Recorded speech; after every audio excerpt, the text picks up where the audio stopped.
என் அன்பு உள்ளங்களுக்கு வணக்கம். இன்னைக்கு நான் சுக்குமல்லி காப்பி வைக்கலான்னு இருக்கிறேங்க. ஏன்னா மழை டெய்லி மழையா பெய்யுது. இந்த மழைக்கு நல்லா சுருக்குன்னு ஒரு சுக்குமல்லி காப்பி வைக்கலான்னு இருக்கிறேங்க. அதுக்கு நிறையா பொருள் வறுத்து போட்டு அரைச்சி வைக்கலான்னு இருக்கிறேங்க. இந்த சுக்குமல்லி காப்பி இந்த பொடி தலைவலி, வயிற்று வலி, கால்வலி, உடல் வலி, அப்புறம் தலை வெயிட்டாக இருக்குது, அது மாதிரி ரொம்ப பாரமாக இருக்குது, தலை சுற்றுது, அந்த மாதிரி எல்லா வகையான ப்ராப்ளத்துக்கும் இது ஒரு மருந்தாக இருக்குங்க. ரொம்ப ரொம்ப இந்த இந்த சுக்குமல்லி காப்பி ரொம்ப நல்லா இருக்கும்.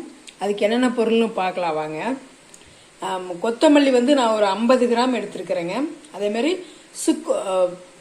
சுக்கு ஒரு 50 கிராம் எடுத்துக்கலாம், அல்லது பொடியாகவே எடுத்துக்கலாம். நான் இங்கே பொடியாக எடுத்துக்கிட்டேங்க. சுக்கு பொடியாகவே நான் ஒரு 50 கிராம் எடுத்துக்கிட்டேன். அப்புறம் மிளகு ஒரு 2 டீஸ்பூன் எடுத்துக்கிட்டேங்க. அப்புறம் ஏலக்காய் ஒரு 10 எடுத்துக்கிட்டேன். திப்பிலி ஒரு 4 திப்பிலி எடுத்துருக்கிறேங்க. அதேமாரி விரலி மஞ்சள் ஒரு 2 இன்ச்சு, இந்த மாதிரி 2 இன்ச்சுக்கு தகுந்த மாதிரி எடுத்துருக்கிறேன். இப்போ இந்த விரலி மஞ்சளை மட்டும் தட்டி எடுத்துக்கலாங்க. ஏன்னா இது நம்ம இதெல்லாம் வறுத்துற போகிறோம், வறுத்துட்டு மிக்சியில் அரைக்க போகிறோம். இந்த மஞ்சள் அப்படியே போட்டோம்னா மிக்சியில் இருக்கிற பிளேடு போயிடும். அதுக்காக இதை தட்டிக்கலாங்க. இந்த மாதிரி உரலில் போட்டு தட்டிக்கலாங்க. சும்மா ஒரு ஒன்றும் பாதியமாக தட்டி எடுத்துக்கலாம். ஃபஸ்ட்டு கொத்தமல்லி போட்டு நல்லா வறுத்துக்கலாங்க. அதாவது நல்லா கருக வறுத்துடக்கூடாது, சும்மா லேசாக அந்த வாசம் வர வரலும் நல்லா வறுத்துருங்க. கருக வரக்கூடாது. அடுப்பு சிம்மில் வச்சு வறுத்துக்காங்க. ஒரு 2 நிமிஷம் மட்டும் வறுத்துக்கலாம். ரொம்பவும் கலர் மாற வேண்டாங்க. இந்த அளவு கலர் வர்ற மாதிரி வறுத்துக்கிட்டா போதும். இப்படி இந்த கலர் வந்துச்சுனாவே உங்களுக்கு கொத்தமல்லி வாசம் நல்லா கம கமன்னு வந்துடும். இதை இறக்கிடலாங்க.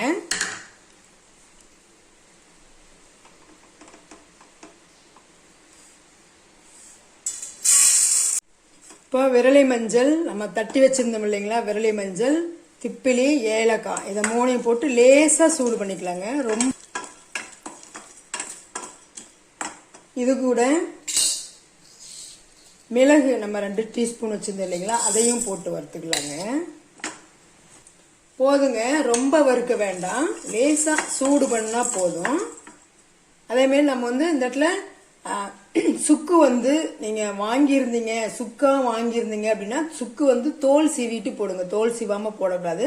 நான் பொடியாக போடுறேன், பொடியாக வாங்கியிருக்கிறேன், அதனால் பொடியாக போட்டுக்கிறேன். பொடி ஒரு 50 கிராம் பொடி போடுறேங்க நான். இப்போ இது நான் அடுப்பை நிறுத்திட்டேன்.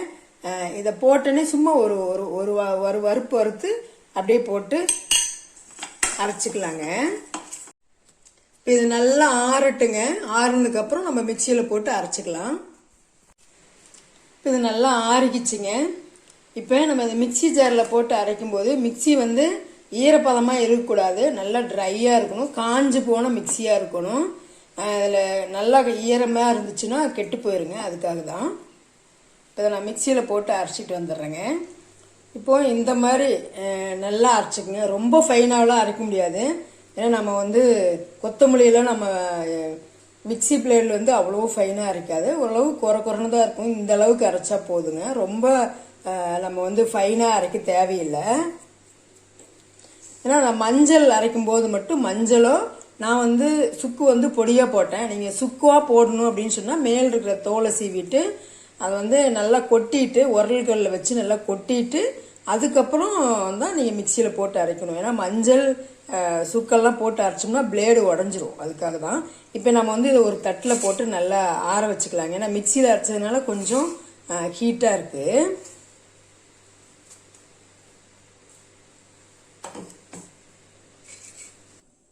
அதை அரைச்சிட்டு அதில் ஆறிடுச்சுங்க.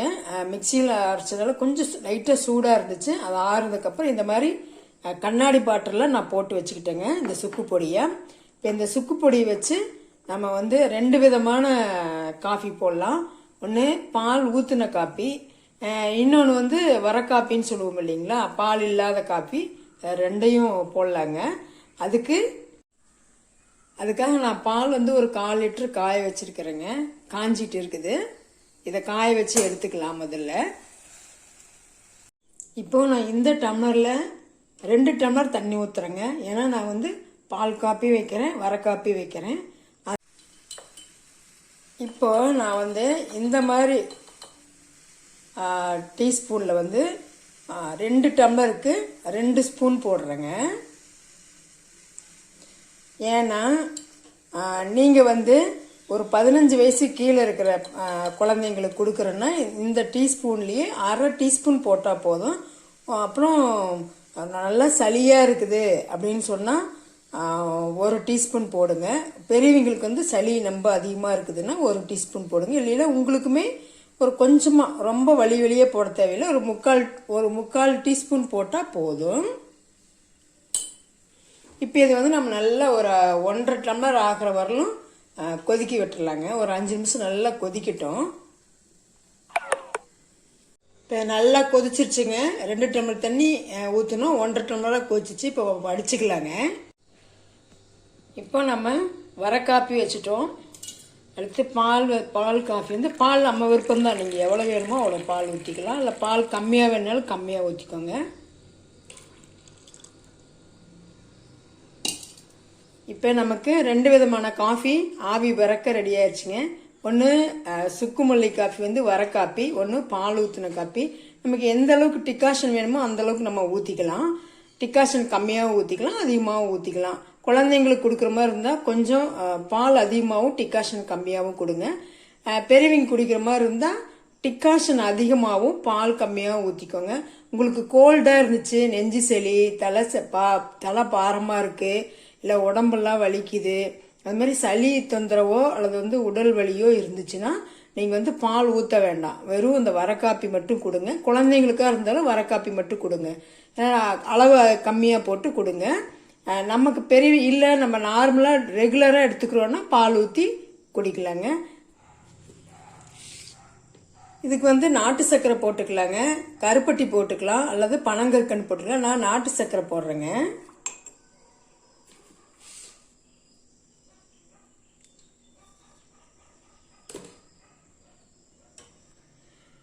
இதை நான் எப்படி சொல்லணும், நான் எந்த அளவு சொல்லணும் அது மாதிரி போட்டு வறுத்து இதை வந்து செஞ்சு குடிச்சு பார்த்துட்டு எப்படி இருக்குதுன்னு கமெண்ட் பண்ணுங்கள்.